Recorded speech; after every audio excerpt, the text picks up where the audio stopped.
I'm Mike Romano, and I'm with Drew Huggins, the soon-to-be #1 loan officer. Well, this month I think I am, right? I don't know. It's neck and neck. Oh, man. You had a heck of a month. Yeah, it was a great month. June's going to be, it's going to be 30-something closings. That's crazy. Yeah, it's just the market is so insane right now. So rates went up, and we're still clicking. Well, what do you think's going on? I think that people know that Thrive does a good job. So, I mean, I got a referral today just because of the agent specifically didn't want to work with the other lender and said, I know we're already 2 weeks in, but we're having problems with this lender, so we're willing to, this is the listing agent, so we're willing to extend it out if you take it over.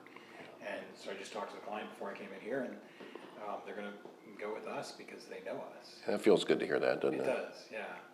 Yeah, and especially for my career. So, I mean, we've talked, but nobody really knows that, but a lot of my career was as a manager at Big Box Bank. And they don't necessarily, well, I don't want to, I would never talk bad about anybody, but Sure. The banks do, and I say this to clients all the time, they do mortgages because they have to, not because they want to or they're particularly good at it. Right.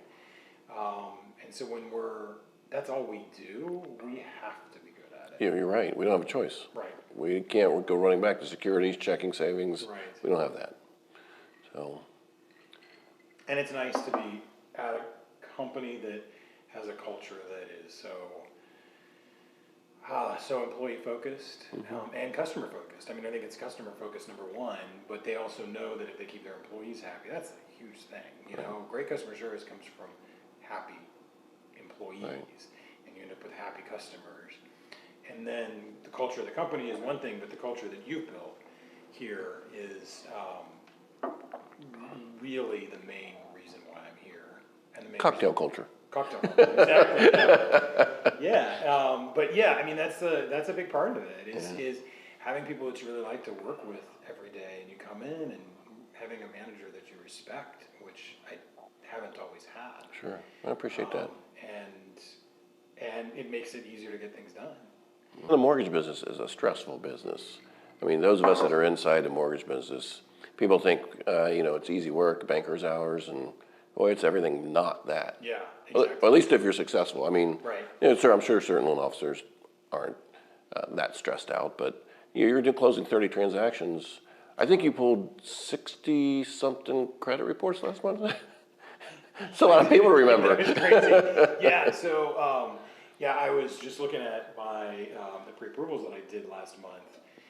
Not all of those 60 credit reports became pre-approvals, Sure. but many of them did. Last Saturday alone, I worked most of the day and did 7 pre-quals that day. That's crazy. Which is great, and I think 2 of those 7 are already under contract.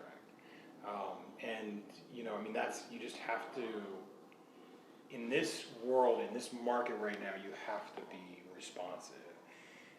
If somebody can't find you, they can't get an answer, then you've lost right there. Sure. And I learned something from you. The one thing that I really learned from you is you said this, I think before I ever came to work for you, you said, talking about processes in place. And when we were just hanging out and having a drink, and you were obviously trying to recruit me, but we were becoming friends, and you said you had the process in place to make sure that you're letting the agents know the status of everything. Sure. And as soon as they are proactively calling me asking for the status, I've already dropped the ball. Yeah. So I never want to have it.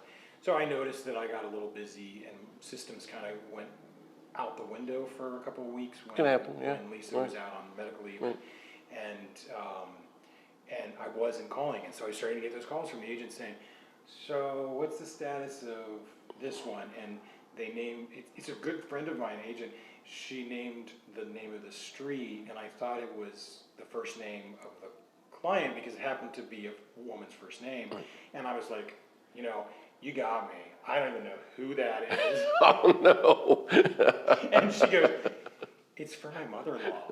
And I was like, oh, yeah, I got it. Sorry about that.